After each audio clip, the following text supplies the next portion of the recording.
একটি অনুষ্ঠানে কিছু লোক উপস্থিত ছিল। তারা প্রত্যেকের সাথে করমর্দন করলে মোট করমর্দন সংখ্যা হয় ৩০০টি। তবে ওই অনুষ্ঠানে কতজন উপস্থিত ছিল? পূর্বের ক্লাসে আমরা কয়েকজন মিলে যদি করমর্দন করে মোট করমর্দন সংখ্যা কত হবে তা নির্ণয় করেছি। আজকে আমরা ঠিক তার বিপরীতটি নির্ণয় করব। আমাদের করমর্দন সংখ্যা দেওয়া আছে, আমাদের কতজন মানুষ অনুষ্ঠানে উপস্থিত ছিল তা নির্ণয় করতে হবে। যেহেতু করমর্দন সংখ্যা দেওয়া আছে আর করমর্দন করতে প্রত্যেকের সাথে করমর্দন করলে অবশ্যই দুইজন ব্যক্তি একজনে আরেকজনের সাথে করমর্দন করবে, তাহলে আমরা আর এর মান কত হবে? 2।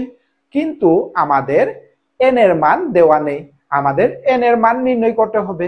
তাহলে আমরা লিখতে পারি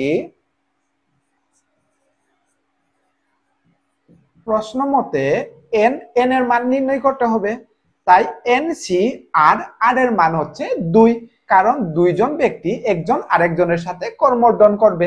যদি nc2 করে তাহলে তাদের করমর্দন সংখ্যা হবে ৩০০টি। আমরা nc2 মানে জানি কি n ফ্যাক্টোরিয়াল, আর নিচে হবে 2 ফ্যাক্টোরিয়াল, n মাইনাস 2 ফ্যাক্টোরিয়াল সমান ৩০০। তারপরে এখন যদি আমরা n ফ্যাক্টোরিয়াল সমান আমরা লিখতে পারি n into n minus 1 into n minus 2 factorial, নিচে থাকবে 2 ইন্টু 2 ফ্যাক্টোরিয়াল মানে হচ্ছে 2 আর n মাইনাস 2 ফ্যাক্টোরিয়াল সমান ৩০০। এখানে n মাইনাস 2 ফ্যাক্টোরিয়াল আর n মাইনাস 2 ফ্যাক্টোরিয়াল কাটা যাবে, তাহলে হবে কত? 2 আর ৩০০ গুণ হবে n into n minus 1 equal to ৬০০। এখন n দ্বারা n মাইনাস 1 কে গুণ করলে কত হবে? n square minus n। ৬০০ কে যদি আমরা এই পাশে নিয়ে আসি তাহলে হবে মাইনাস ৬০০ ইকুয়াল টু 0। তারপরে এখন আমরা এই সংখ্যাকে মিডিল টার্ম করব। এই সংখ্যাকে মিডিল টার্ম করলে ৬০০ কে ভাঙলে হবে 25 ইন্টু 24 ইকুয়াল টু 600। তাহলে আমরা লিখতে পারি n square minus 25n plus 24n minus